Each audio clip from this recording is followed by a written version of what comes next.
Chapter 8, the Dollar Merchandise Plan Part 3. And let's continue to talk about planning stocks, and also let's talk about the planning markdowns. In the last time, you learned two methods of calculating your planned stocks. One is weeks of supply method and the other one was basic stock method. And you will learn the last method to calculate this planned stock today, and that's called as stock to sales ratio. Retailers use this stock to sales ratio when they believe there are direct relationships between stocks and sales. And this method is based on stock on hand at a particular time, and this is a ratio that exists between the stock on hand at the beginning of the month and the retail sales projected for the same month. And you have to be careful about this number. Don't be confused with the stock turnover, because numerator and denominator are reversed from stock turnover. And I'll show you the formula and I can explain them more on the next slide. So stock to sales ratio can be calculated as beginning of the month retail stock divided by sales for the month. So as it is said, stock to sales. So you're going to put stock at the top and sales at the bottom. So you put this BOM stock at the top and sales at the bottom. But for the stock turnover that you learn, you put net sales on the top and you divide it by your average inventory. So your inventory go to the bottom.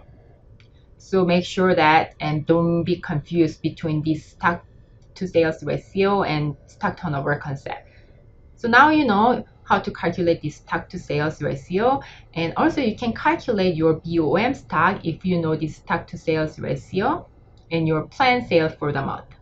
So your BOM stock will be planned sales for the month multiplied with your stock to sales ratio. Let's look at this example. Determine the stock sales ratio for May when BOM stock at retail is $50,000 and retail sales for the month are $35,000. And as you learned in the previous slide, you can calculate stock to sales ratio if you know this BOM stock and also if you know your sales for the month. And think about it, which one goes to the top, stock or the sale? Yes, stock will go to the top. Your stock divided by your sales. So this case is gonna be $50,000 divided by 35,000, and you will get 1.4286 as your stock to sales ratio. So you can use this ratio later to calculate and predict your BOM stock for the following season. And on the next slide, I'll show you how you can use your stock to sales ratio to calculate your BOM inventory. The girls department had planned sales of $40,000 for the month of May. Past records indicate a stock to sales ratio of 1.43. What should be the planned BOM stock for May? Once again, when retailers use this stock to sales ratio for their calculation for planned stock, they believe the direct relationship between the stock and sales. So what you're gonna do, you're gonna multiply your planned sale and this stock to sales ratio. So this case, you have planned sales for 40,000 and you have stock to sales ratio of 1.43, and you're going to multiply these two together. So 40,000 multiplied with 1.43, then you get this 57,200 as your BOM stock for May. So now you know how to calculate BOM stock based on this stock to sales method. Stock to sales ratio method. And now let's look at this end of the month stock. You already learned about this EOM, and EOM stock for 1 month is the same as the BOM stock for the following month. So once again, EOM stock for January is gonna be same as the BOM stock for February. And merchandiser typically plans BOM stock levels, and then they use these calculation to determine their EOM level. And I'll show you on the next and the example, then you can see what I'm talking about is. So they use that instead of like calculating the EOM, they're gonna use this BOM information to get their EOM levels. Example, using the BOM stock level from example 8.18, determine the EOM stock levels for each month in the season. Note, when BOM stock levels are unknown for the following months, as in the case of the last month of the season, use an average of the BOM stock levels for the season. So let's look at the example here. It already points you out that where you got this EOM. So this case, what you're gonna do, you're gonna calculate this BOM first based on the one of the methods that you learned. So this case, they use this stock to sales ratio, and they got this BOM stock here.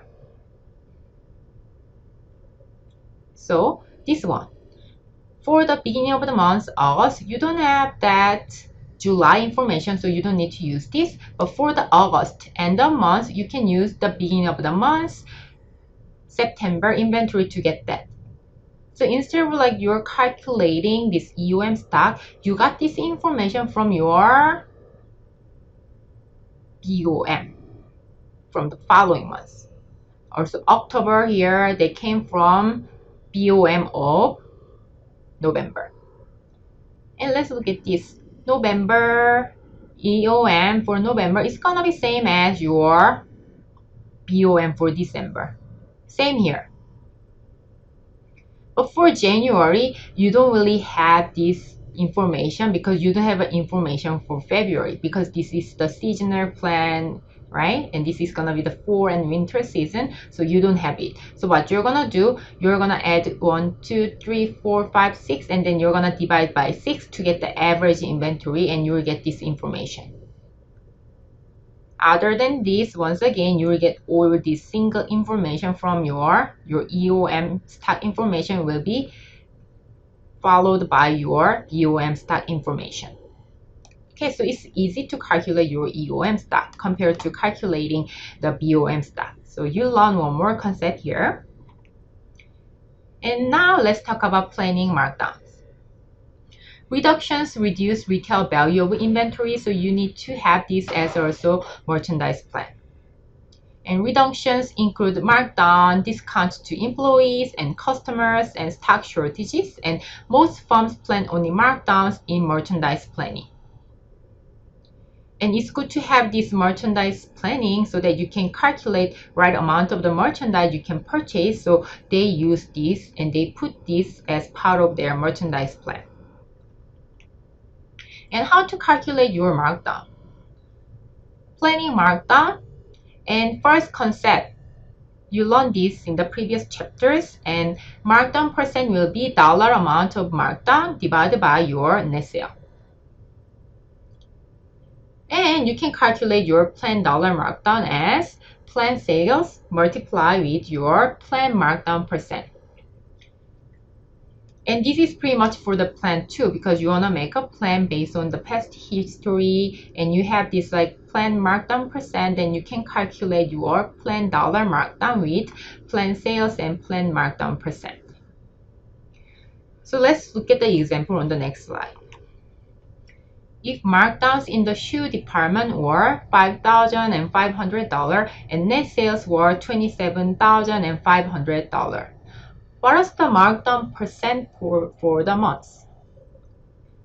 And what you can do for this example, you put dollar amount of the markdown, 5,500 divided by your net sales, so 27,500, and you will get 20%.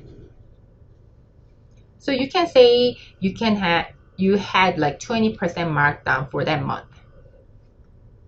And also you can calculate your dollar planned markdown if you know your planned net sale and planned markdown percent.